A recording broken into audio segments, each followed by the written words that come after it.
The Enigma of Privet Drive. A Sherlock Holmes, Harry Potter story. Chapter 1. A Case of Curious Lights.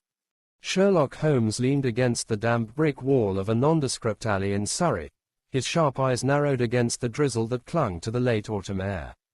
The street was oppressively ordinary, a parade of identical houses stretching into the gloom, their tidy lawns and curtained windows screaming suburban monotony. He exhaled sharply, his breath visible in the chill, and glanced at John Watson, who stood beside him, looking far too earnest for the occasion. "Really, John," Sherlock drawled, his voice low and laced with irritation, "you've dragged me to this godforsaken corner of Surrey for what?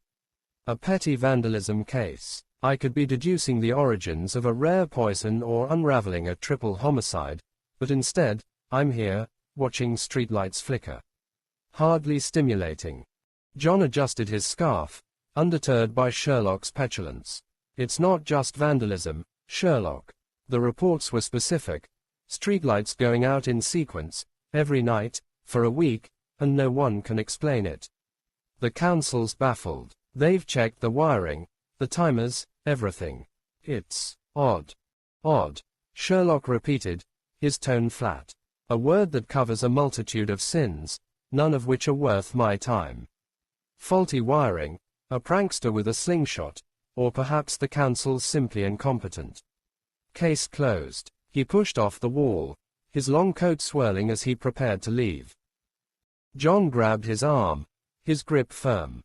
"Sherlock, wait. You owe me one after the fiasco with the ambassador's dog. Just give it an hour. If nothing happens, we'll go back to Baker Street, and I'll never mention Surrey again." Sherlock's lips twitched, a flicker of amusement breaking through his irritation. "An hour, John. Then I'm leaving you to your suburban mysteries." He settled back against the wall, his keen eyes scanning the quiet street. Privet Drive, it was called, a name as uninspired as the houses it adorned. The streetlights glowed steadily, casting pools of amber light onto the wet pavement. All was still, save for the occasional rustle of leaves in the breeze. The minutes ticked by, each one stretching Sherlock's patience thinner. He checked his watch. 11:37 p.m. The streetlights were set to switch off automatically at midnight, a fact he deduced from the council's maintenance schedule, which he'd skimmed on the train ride over. 23 minutes, he muttered. If your vandal doesn't show, this was a colossal waste of. He stopped mid-sentence, his head snapping toward the far end of the street. A faint click echoed through the night, sharp and deliberate. Sherlock's eyes sharpened, his boredom evaporating. "Did you hear that?" John nodded, his posture tensing. "Yeah, what was it?" Sherlock didn't answer. He stepped out of the alley, his movements silent and predatory, and gestured for John to follow.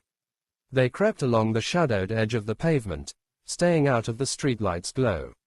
Another click sounded, closer now, and then something extraordinary happened. A streetlight flickered and went out. Not gradually, as if a bulb had failed, but all at once, as if the light itself had been stolen. A faint, silvery wisp trailed from the darkened lamp, zipping through the air like a firefly.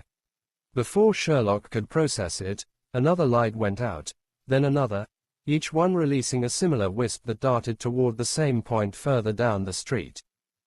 "What the hell?" John whispered, his voice tight with disbelief. Sherlock's mind raced, cataloguing the phenomenon. Not electricity, not a physical object, something else entirely. He grabbed John's sleeve and pulled him behind a neatly trimmed hedge, his eyes locked on the figure now visible under the last remaining streetlight. An old man stood there, tall and thin, his silver beard glinting in the dim glow. He wore a long, flowing robe that looked absurdly out of place in suburban Surrey, and in his hand, he held a small, lighter-like device. He clicked it again, and another wisp of light shot toward him, vanishing into the device with a faint hum. "Sherlock," John hissed, that's not normal." "Obviously," Sherlock murmured, his voice alight with fascination. "Stay quiet. Observe." The old man moved with purpose, his steps slow but deliberate, as if he were performing a ritual. Sherlock noted the precision of his movements, the way his eyes scanned the street, not nervously, but with the confidence of someone who knew exactly what he was doing. The man stopped at the edge of number 4 Privet Drive, his gaze dropping to a tabby cat sitting primly on the garden wall. The cat's eyes gleamed in the dark, unblinking, and Sherlock felt a prickle of unease. There was something wrong about that cat. Then, impossibly, the old man spoke to it. "Minerva," he said, his voice low and resonant, "fancy seeing you here." John's jaw dropped, but Sherlock's hand clamped over his mouth before he could make a sound. The cat tilted its head, and then, Sherlock's breath caught. The animal's form shimmered. Its limbs elongated, its fur receded, and in its place stood a woman, severe and angular, her hair pulled into a tight bun. She wore a dark green cloak and a pointed hat, and her expression was one of grim determination. "Dumbledore," she said, her voice crisp, "the boy must be protected, but are you sure this is the only way?" Sherlock's mind whirred. Dumbledore, Minerva, names, not aliases, spoken with familiarity. The woman's transformation was no trick of the light, no sleight of hand. It was something else, something that defied every scientific principle he knew. And yet, it was real. He could feel John trembling beside him, his rational friend grappling with the impossible. Before Sherlock could process further, a low rumble filled the air, growing louder until it became a roar. A massive figure appeared in the sky, astride what looked like a flying motorbike. Sherlock's eyes widened as the bike descended, landing heavily on the pavement. The rider was enormous, easily over 8 feet tall, with a wild beard and a leather coat that strained against his bulk. In his arms, he cradled a small bundle wrapped in a blanket. "Professor Dumbledore, Professor McGonagall," the giant rumbled, his voice thick with emotion. "I brought him, little Harry." Sherlock's gaze flicked to the bundle. A baby. The giant dismounted, his boots thudding against the pavement, and handed the child to the old man, Dumbledore. The old man took the baby gently, his eyes softening as he looked down at the sleeping infant. He murmured something Sherlock couldn't catch, then placed the baby on the doorstep of number 4, tucking a letter into the blanket. "Albus," the woman, McGonagall, said, her voice tight, "are you sure? These people, they're not like us. They seem to be well, the worst sort. I've been watching them." "They're his family," Dumbledore replied, his tone firm but kind. "It's the safest place for him, for now." The giant let out a choked sob, and Sherlock noted the genuine grief in his eyes. Whoever this child was, he was important to these people. Dumbledore raised his lighter-like device again, clicked it, and the wisps of light shot back to the streetlights, illuminating Privet Drive once more. The three figures exchanged a few quiet words, then vanished, Dumbledore with a soft pop, McGonagall transforming back into a cat and darting away, and the giant roaring off into the night on his motorbike. The street fell silent, the lights flickering off automatically as midnight struck. Sherlock and John remained frozen behind the hedge, the weight of what they'd witnessed settling over them like a fog. "Sherlock," John whispered, his voice hoarse, "what the hell was that?" Sherlock didn't answer immediately. His mind was a storm of deductions, each one colliding with the next. The lights, the transformation, the flying motorbike, the baby, it was a puzzle unlike any he'd ever encountered. And for the first time in a long while, he felt the thrill of a true mystery. He stepped out from behind the hedge, his eyes fixed on the doorstep of number 4. The baby, Harry, they'd called him, slept soundly, unaware of the strangeness that had brought him here. Sherlock approached cautiously, his long fingers brushing the edge of the blanket. The letter was still there, sealed with a wax crest that bore an unfamiliar symbol, a lion, an eagle, a badger, and a snake, intertwined around a central H.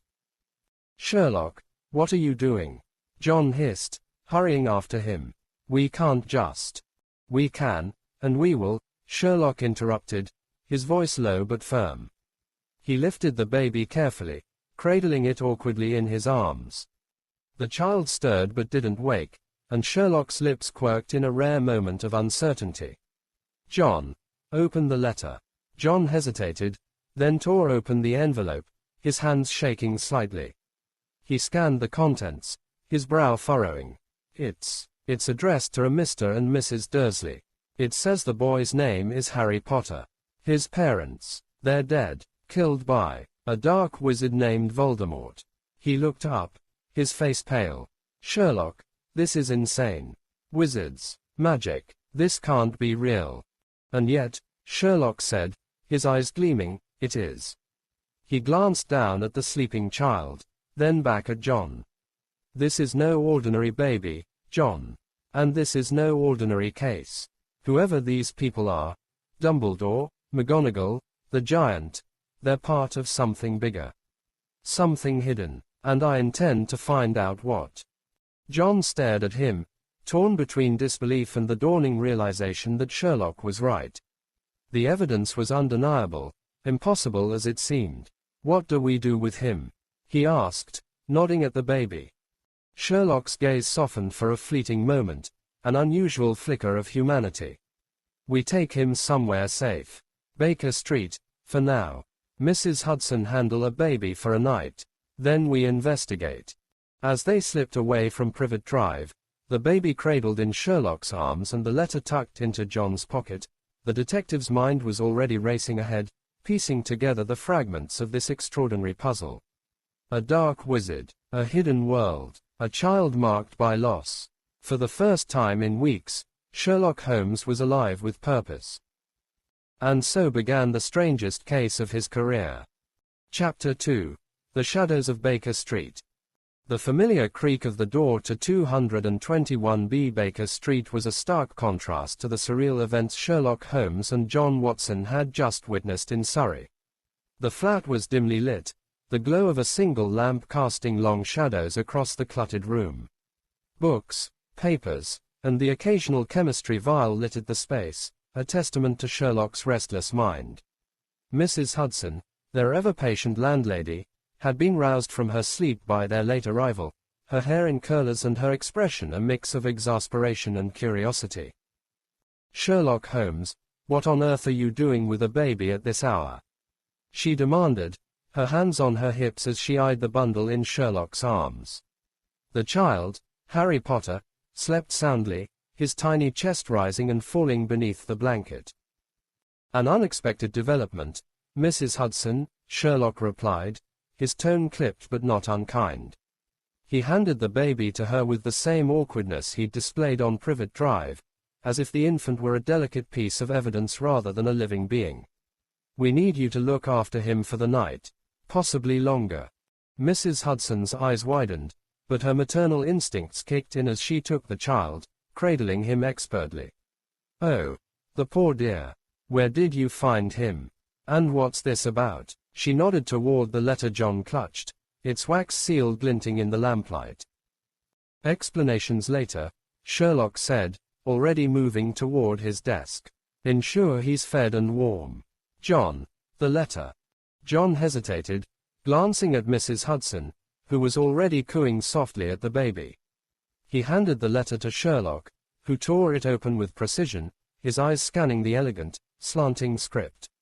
The paper was thick, almost parchment-like, and the words were written in a deep green ink that seemed to shimmer faintly. "Read it aloud," Sherlock instructed, handing the parchment to John, his voice low as he paced the room, his mind already dissecting the contents. John cleared his throat, his voice unsteady. "To Mr. and Mrs. Vernon Dursley, number 4, Privet Drive, Little Whinging, Surrey. Dear Mr. and Mrs. Dursley, we regret to inform you of the tragic deaths of your sister-in-law, Lily Potter, and her husband, James Potter. They were killed by a dark wizard known as Voldemort, who also attempted to murder their son, Harry. By some miracle, Harry survived, but he is no longer safe in our world. For his protection, we have placed him in your care, as you are his only remaining family. He must remain hidden from those who would seek to harm him. We trust you will raise him as your own. Yours sincerely, Albus Dumbledore. John lowered the letter, his face pale. Sherlock, this is madness. Wizards, dark wizards, and they just left him on a doorstep. Who does that? Sherlock didn't answer immediately. He was staring at the letter, his fingers steepled beneath his chin. Dumbledore, he murmured. The old man with the device. He's the key. And this Voldemort, a threat significant enough to warrant abandoning a child in the dead of night. Intriguing. Intriguing, John snapped, his voice rising. Sherlock, this isn't a game. That's a baby, not a puzzle. We can't just keep him here like he's evidence. We need to call the authorities, or... No authorities, Sherlock interrupted, his tone sharp. Not yet. Whoever these people are, they operate outside the systems we know. Police, social services, they'd be out of the depth. We need information, John. We need to understand what we're dealing with. John ran a hand through his hair, his frustration palpable. And how do you propose we do that? We don't even know where to start. Wizards, Sherlock, wizards. Sherlock's lips twitched into a faint smile, the kind that signaled his mind was already 3 steps ahead.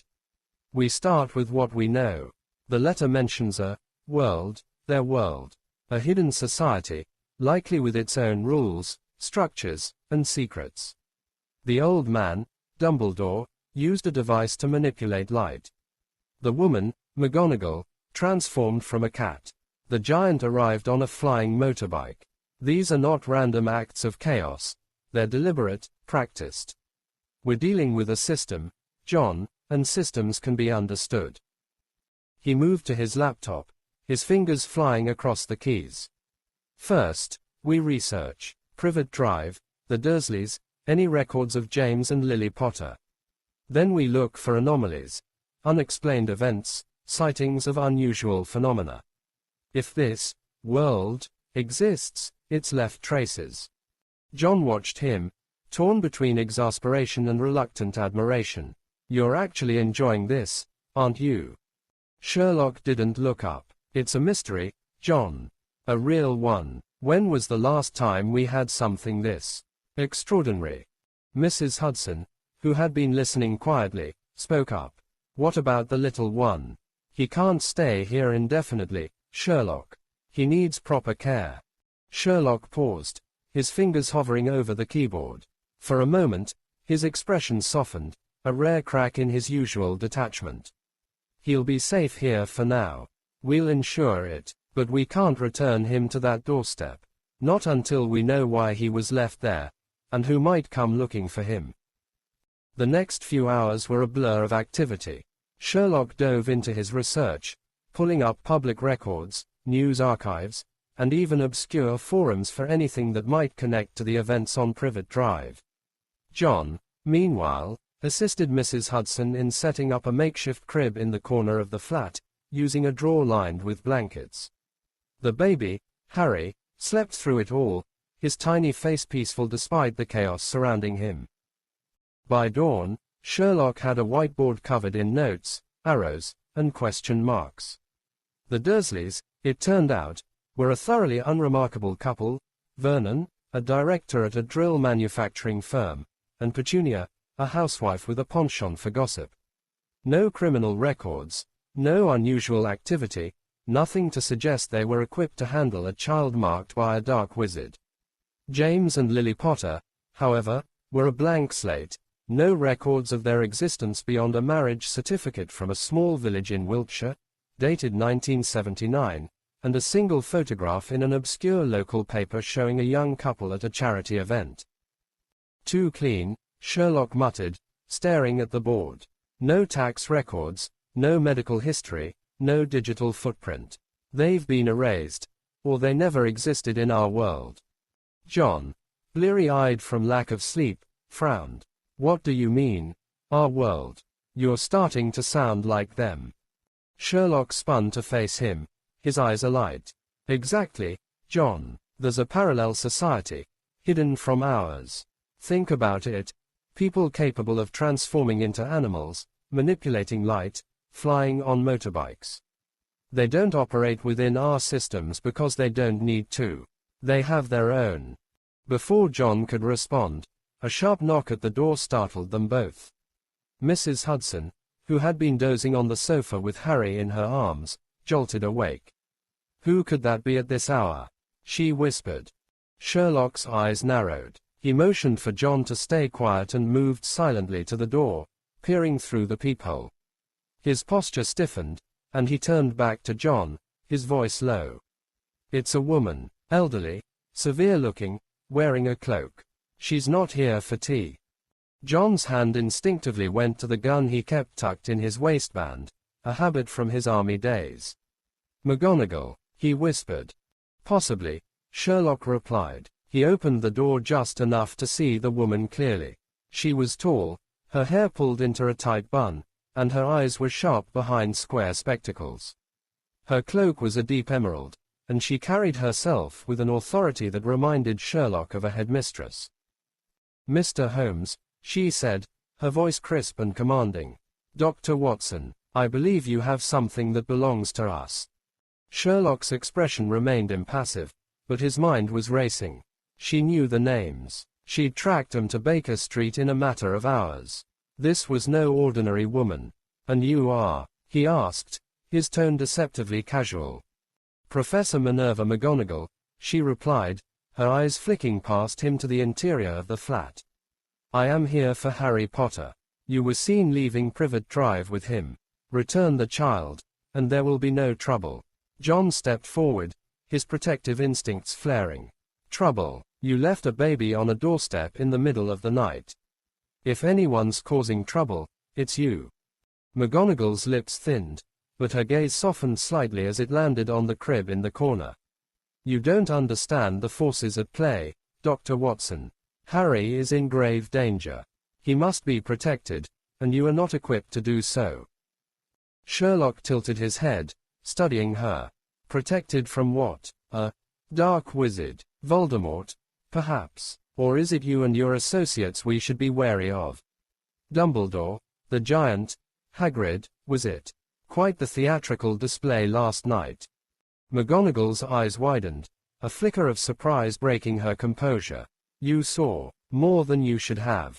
This is not your concern, Mr. Holmes.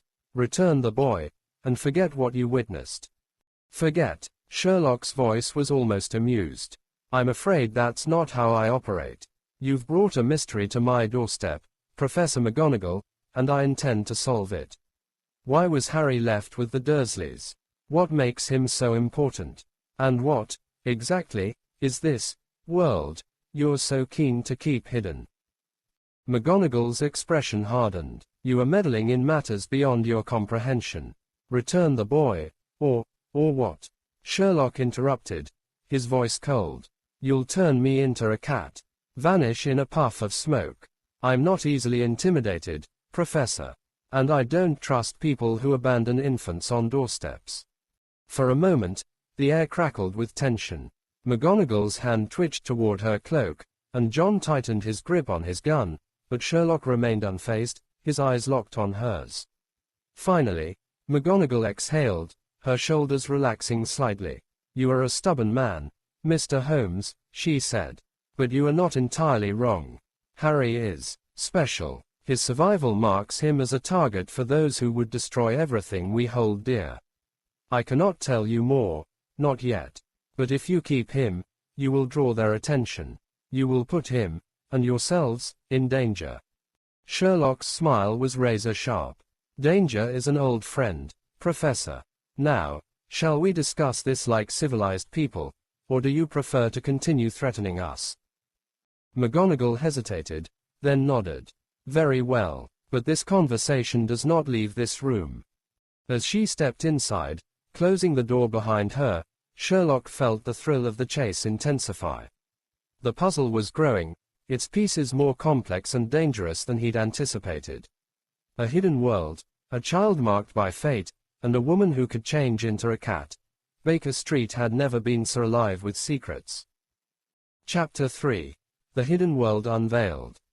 The air in 221B Baker Street was thick with tension as Minerva McGonagall stood just inside the door, her emerald cloak seeming to absorb the dim light of the flat. Sherlock Holmes leaned casually against his desk, his sharp eyes dissecting every detail of the woman before him, her rigid posture, the faint lines of worry etched around her eyes, the subtle way her fingers hovered near a pocket in her cloak, as if ready to draw something. A weapon, perhaps, though not one Sherlock recognized. John Watson stood protectively near the makeshift crib where Harry Potter slept, his hand still close to his gun, his expression a mix of skepticism and unease. Mrs. Hudson, sensing the charged atmosphere, had retreated to the kitchen with a muttered excuse about making tea, though her worried glances lingered on the baby. Sherlock broke the silence first, his voice smooth but laced with challenge. "Professor McGonagall, you've tracked us to Baker Street in record time, which suggests resources and methods beyond the ordinary. You've admitted this child is in danger, yet you left him on a doorstep. Explain yourself, and don't waste my time with half-truths." McGonagall's lips tightened, but her gaze remained steady. "You are a perceptive man, Mr. Holmes, but your arrogance blinds you. You've stumbled into a world you cannot comprehend, a world of magic, governed by laws and dangers you've never encountered. Harry Potter is not just a child. He is a symbol, a survivor, and a target. His safety is paramount, and you are jeopard to him." "Kindness has nothing to do with it," Sherlock interrupted, his tone sharp. "I deal in facts, not sentiment. Fact: you abandoned a 1-year-old on a doorstep in Surry. Fact: you and your associates possess abilities that defy known science: transformation, light manipulation, flight. Fact: you're terrified of something, or someone, named Voldemort. Now, give me the why. Why Harry? Why the Dursleys? And what is this world you keep alluding to?" McGonagall hesitated, her eyes flicking to the crib. The baby stirred, letting out a soft whimper, and her expression softened for a fleeting moment. "Very well," she said finally. "But what I tell you must not leave this room. The consequences of exposure are severe." John shifted uncomfortably. "Exposure? You make it sound like we're dealing with a secret society." "In a manner of speaking, you are," McGonagall replied.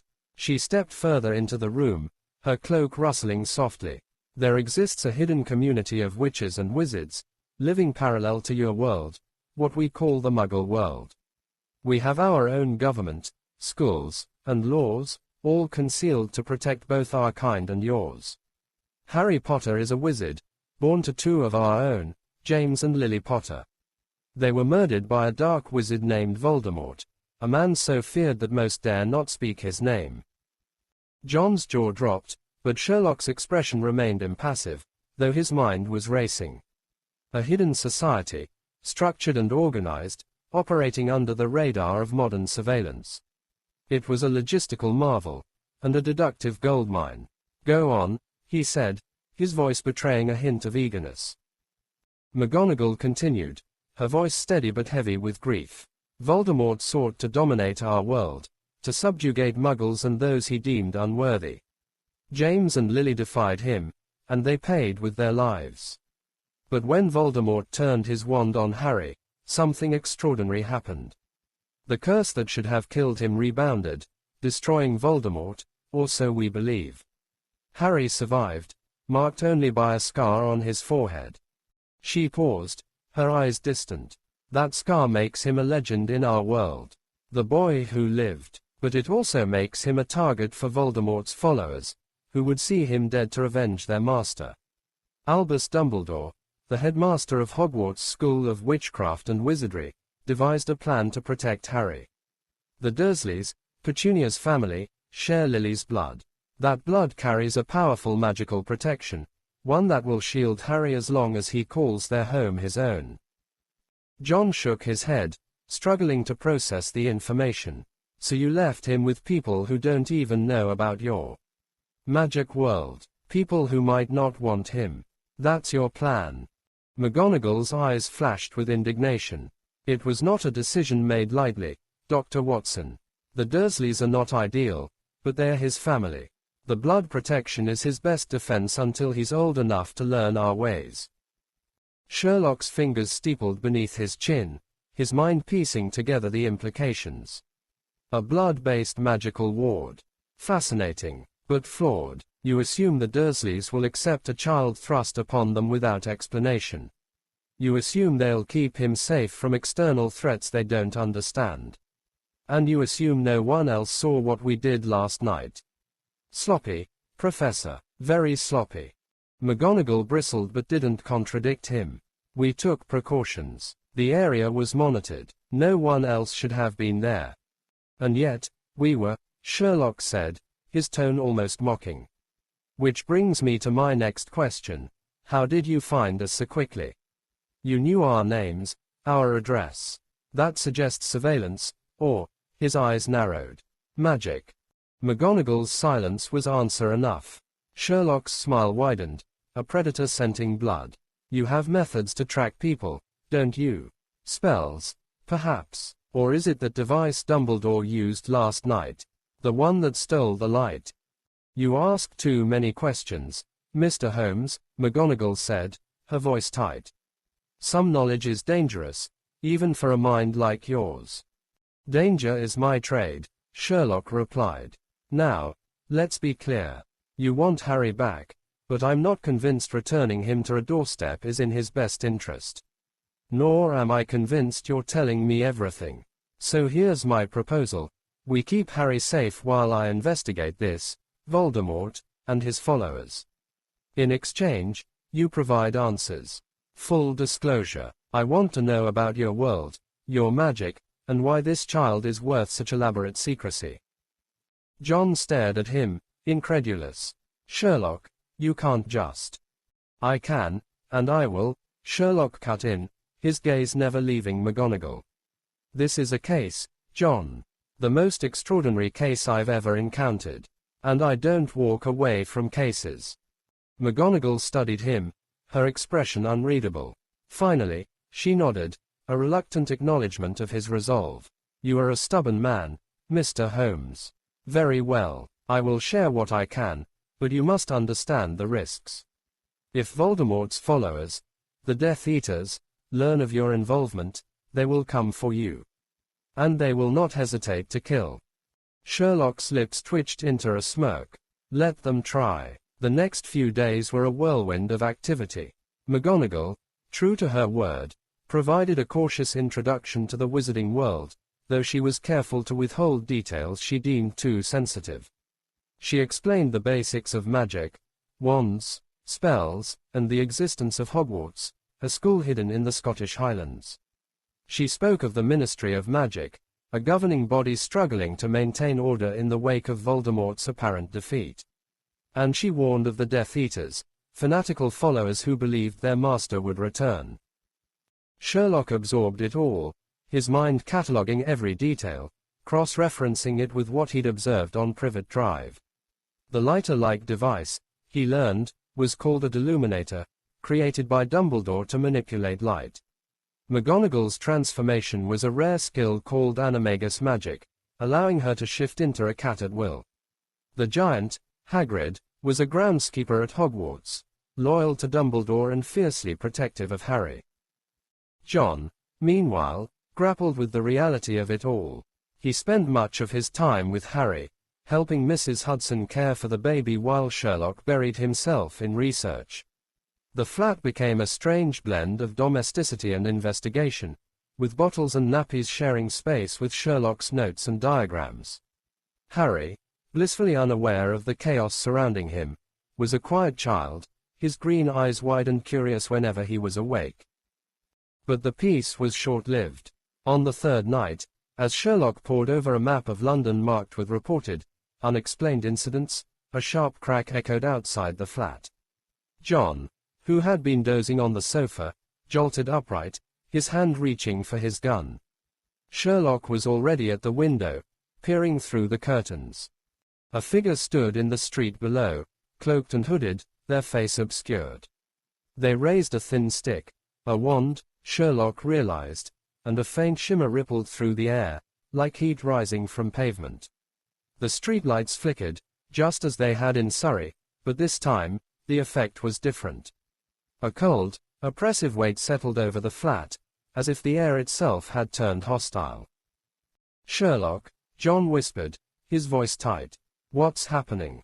Sherlock's eyes narrowed, his mind racing. "They've found us. Death Eaters, I presume." McGonagall, who had returned earlier that evening to check on Harry, appeared at the top of the stairs, her wand drawn. "Stay back," she ordered, her voice low but commanding. "They've placed a ward around the building. We're trapped." Sherlock's smile was almost feral. "Trapped? No, Professor. They're trapped with me." He grabbed his coat, his mind already formulating a plan. The wizarding world was a puzzle, and he was beginning to understand its rules. If these Death Eaters thought they could intimidate Sherlock Holmes, they were about to learn a very dangerous lesson. Chapter 4. The Game of Shadows. The air in 221B Baker Street was electric, charged with the kind of tension that Sherlock Holmes thrived on. The oppressive weight of the magical ward pressed against the walls, a silent threat from the cloaked figure outside. Minerva McGonagall stood at the top of the stairs, her wand gripped tightly, her eyes scanning the room with the precision of a seasoned warrior. John Watson, his gun now in hand, positioned himself near the makeshift crib where Harry Potter slept, oblivious to the danger closing in. Mrs. Hudson, pale but resolute, hovered near the kitchen, clutching a rolling pin as if it might ward off whatever was coming. Sherlock, however, was in his element. His eyes gleamed with the thrill of the chase, his mind racing through the variables of this unprecedented situation. A hidden world of magic, a child marked by fate, and now, an enemy bold enough to track them to Baker Street. He moved to the window, peering through a sliver of curtain at the hooded figure below. The street was unnaturally still, the streetlights flickering erratically, casting eerie shadows that danced across the pavement. "Professor McGonagall," Sherlock said, his voice calm but commanding, "explain the ward. What does it do, and how do we break it?" McGonagall's lips pursed, her gaze never leaving the door. "It's a containment spell, designed to trap us inside. It prevents apparition, our method of instantaneous travel, and blocks most forms of communication. Breaking it requires either the caster to lift it or a counterspell of equal power. I can attempt the latter, but it will take time." "Time we may not have," Sherlock muttered. He turned to John. "Check the back entrance. If they're smart, they've covered it, but we need to know our options." John nodded, moving swiftly to the rear of the flat. Sherlock's mind was a whirlwind of deductions. The Death Eaters, Voldemort's followers, according to McGonagall, had found them in less than 3 days. That suggested either a tracking spell, as he'd suspected, or a traitor within McGonagall's circle. Dumbledore, Hagrid, or someone else they hadn't met yet. The thought sent a thrill through him. Betrayal was a variable he understood intimately. John returned, his expression grim. "Back doors blocked. Some kind of shimmer in the air, like a heat wave. I couldn't get through." McGonagall's jaw tightened. "They've sealed the entire building. They mean to flush us out, or worse." Sherlock's lips curled into a smirk. "Then let's make it difficult for them." He moved to his desk, rifling through the chaos of papers and equipment until he found what he was looking for. A small, handheld device he'd cobbled together during a previous case involving electromagnetic interference. "This emits a low-frequency pulse," he explained, holding it up. "It disrupts electrical signals. If their ward relies on any form of energy manipulation, this might weaken it." McGonagall raised an eyebrow, clearly skeptical. "Magic is not electricity, Mr. Holmes." "No," Sherlock agreed, "but it interacts with the physical world. Light, sound, matter, all manipulated by your spells. If your ward is a barrier, it has a structure, and structures can be disrupted." He didn't wait for her approval, flicking the device on. A low hum filled the room, and the air seemed to ripple slightly, like a pond disturbed by a pebble. McGonagall's eyes widened. "That's unexpected. The ward is weakening, but it won't hold for long. We need to move." "Move where?" John demanded, his voice low to avoid waking Harry. "We've got a baby, Sherlock. We can't just run into a fight with wizards." Sherlock's gaze flicked to the crib, a rare flicker of uncertainty crossing his face. The child complicated things, but he wasn't about to admit defeat. "We don't run," he said.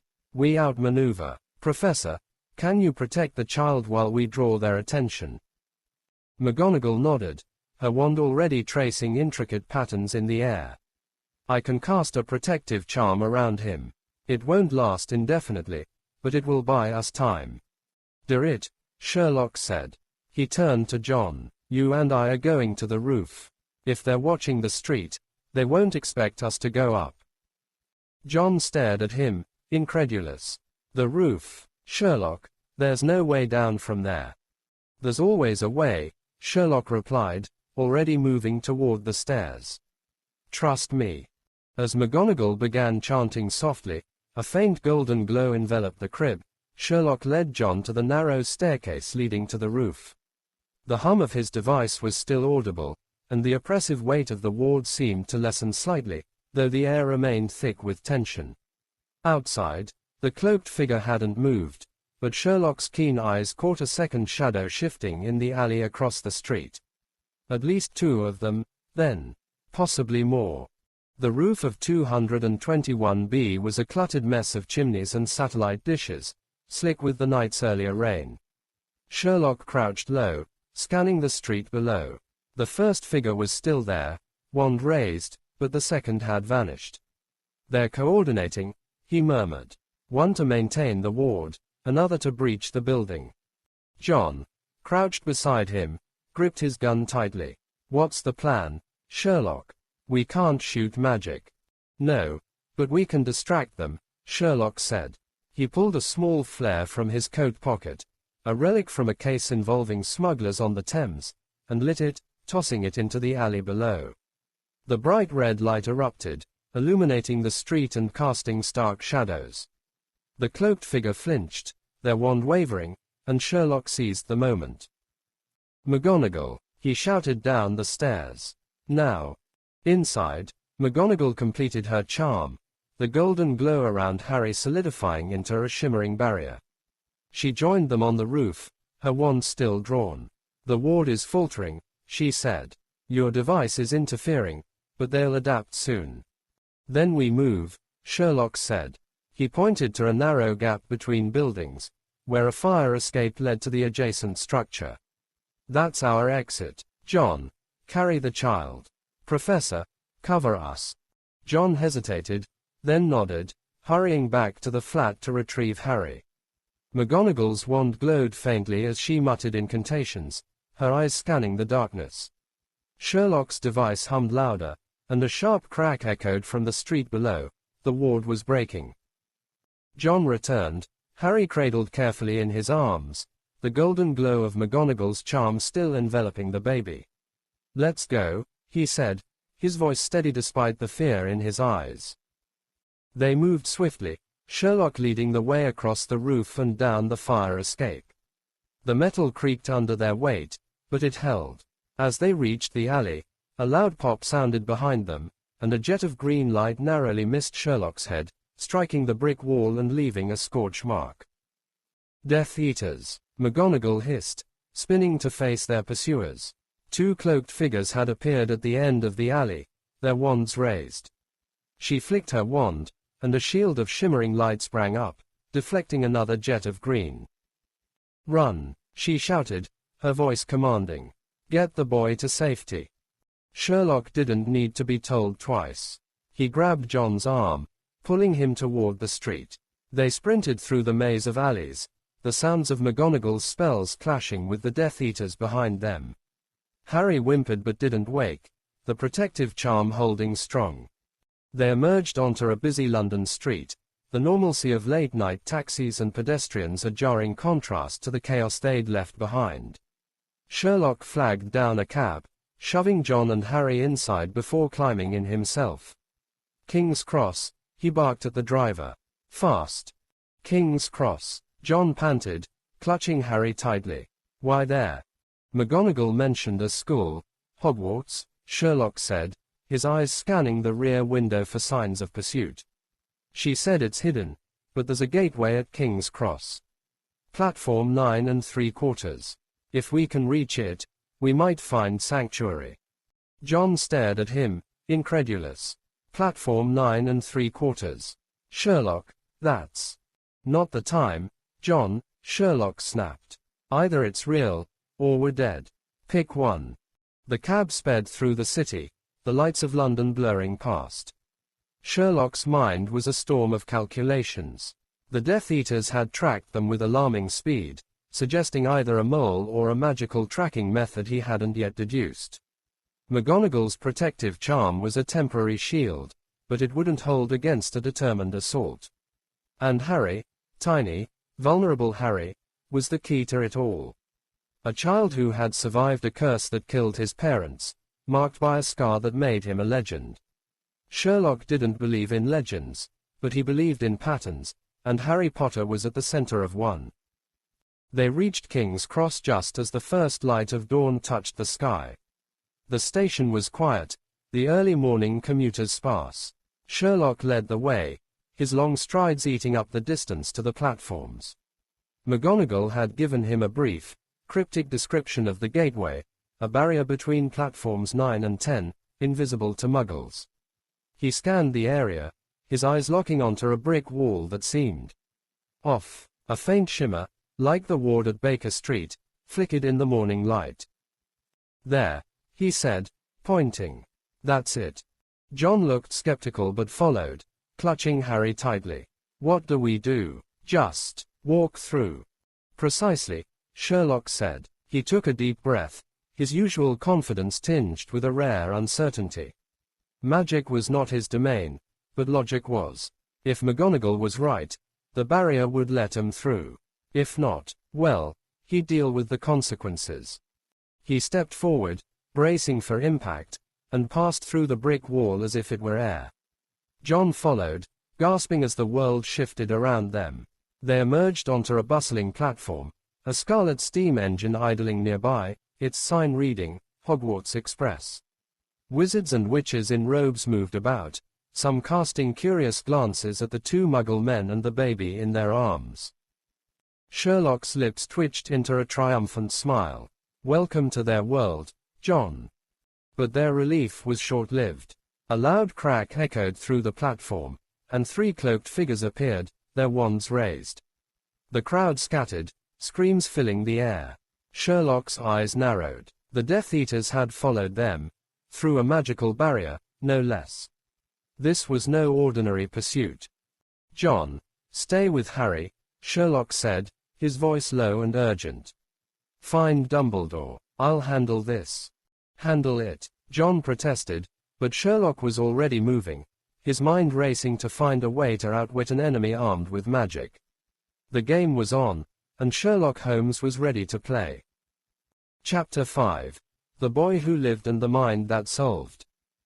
The air on platform 9 3/4 crackled with tension as the three cloaked Death Eaters advanced, their wands raised, their faces hidden beneath hoods. The scarlet Hogwarts Express loomed behind Sherlock Holmes, its steam curling into the early morning light, while panicked witches and wizards scattered, clutching their trunks and children.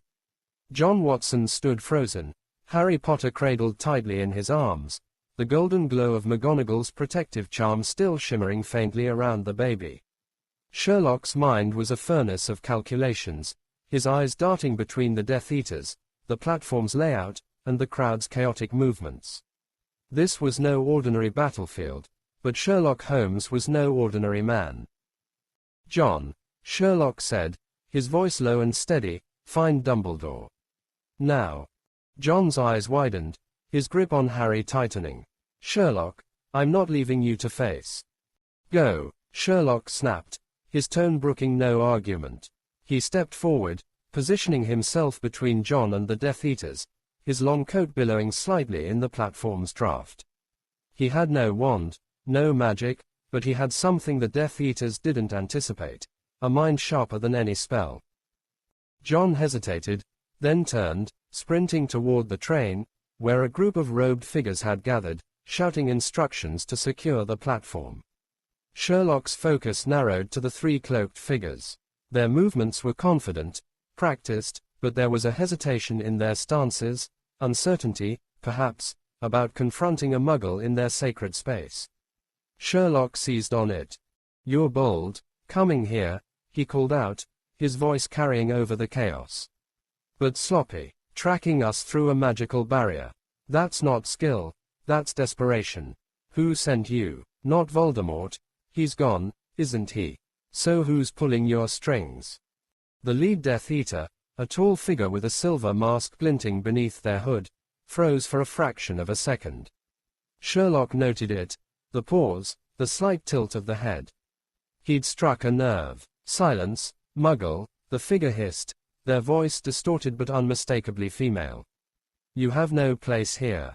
Hand over the boy, or die." Sherlock's lips curled into a smirk. "You'll find I'm not so easily dispatched. And you're not getting the boy." He reached into his coat, pulling out the electromagnetic pulse device he'd used at Baker Street. It was a long shot, but if magic interacted with the physical world, as he deduced, it might disrupt their spells. He flicked it on, and the air hummed, a faint ripple spreading outward. The Death Eaters flinched, their wands wavering as the platform's lights flickered erratically. Sherlock didn't wait to see the full effect. He dove behind a stack of luggage, his mind racing through the platform's layout, exits, cover, potential weapons. The lead Death Eater raised her wand, shouting, "Stupefy." A jet of red light shot toward him, narrowly missing as he rolled to the side, the spell blasting a crate to splinters. "Amateur," Sherlock muttered, grabbing a discarded broomstick from the ground. He didn't know how to fly it, but it was a solid piece of wood, and he'd made do with less. He hurled it at the nearest Death Eater, catching them off guard. The figure stumbled, their wand clattering to the platform, and Sherlock seized the moment, sprinting toward a nearby pillar for cover. Inside the train, John pushed through the crowded carriages, Harry still clutched to his chest. The baby was awake now, his green eyes wide but silent, as if sensing the gravity of the situation. John's heart pounded, his military training warring with the surreal reality of magic. He spotted a group of older wizards near the front of the train, their wands drawn, and recognized one of them from when he and Sherlock took Harry. Albus Dumbledore, his silver beard unmistakable, his eyes calm but piercing. "Professor Dumbledore," John shouted, shoving past a startled witch. "We need help. Sherlock's out there, and there are Death Eaters." Dumbledore's gaze snapped to him, taking in Harry and the protective charm. "Dr. Watson," he said, his voice calm but urgent. "You've done well to bring him here. Stay with the boy. Minerva and I will handle the rest." McGonagall appeared beside him, her face grim but resolute. She'd clearly apparated from Baker Street, her cloak singed from her earlier duel. "Albus, they've breached the platform. We must secure it before more arrive." Dumbledore nodded, his wand already in hand. "Take the boy to the castle. I'll deal with our uninvited guests." He turned to John, his eyes softening. "You've shown great courage, Dr. Watson. Harry is fortunate to have you." John swallowed, his grip on Harry tightening. "What about Sherlock?" Dumbledore's lips twitched into a faint smile. "Mr. Holmes is a remarkable man. I suspect he's more than capable of holding his own." Outside, Sherlock was proving just that. The Death Eaters had recovered from the disruption of his device, but he'd used the chaos to his advantage, weaving through the platform's obstacles, a ticket booth, a pile of trunks, a forgotten trolley. He'd deduced their tactics. The lead Death Eater was the strategist, directing the others, while the second was aggressive, favoring offensive spells, and the third was cautious, hanging back to maintain the ward that had followed them from Baker Street. Sherlock's goal wasn't to defeat them. He had no illusions about matching their magic, but to delay them until Dumbledore or McGonagall intervened.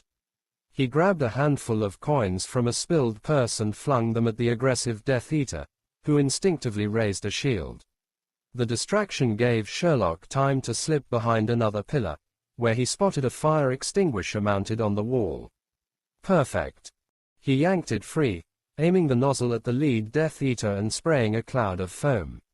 The figure cursed, stumbling back, their wand momentarily useless as they wiped their mask. Sherlock didn't stop, darting toward the train's entrance, where he could hear shouts and the crackle of spells. The platform was a battlefield now, with Dumbledore and McGonagall engaging the Death Eaters in a dazzling display of magic, jets of light, shimmering shields, and bursts of flame that made Sherlock's pulse race with fascination. Holmes. McGonagall's voice cut through the chaos. She stood at the train's door, her wand raised, deflecting a curse aimed at her. "Get inside, we're leaving." Sherlock didn't argue. He sprinted toward the train, diving through the door as a jet of green light scorched the air behind him. The carriage lurched, the Hogwarts Express beginning to move, and Sherlock collapsed onto a seat, his breath ragged but his eyes alight with triumph. John was already there, Harry still in his arms, the protective charm now fading as McGonagall joined them. Dumbledore stood at the window, his wand raised, casting a final spell that sent a wave of light across the platform, forcing the Death Eaters to retreat with a series of pops. The train picked up speed, the platform vanishing as they hurtled toward an unknown destination.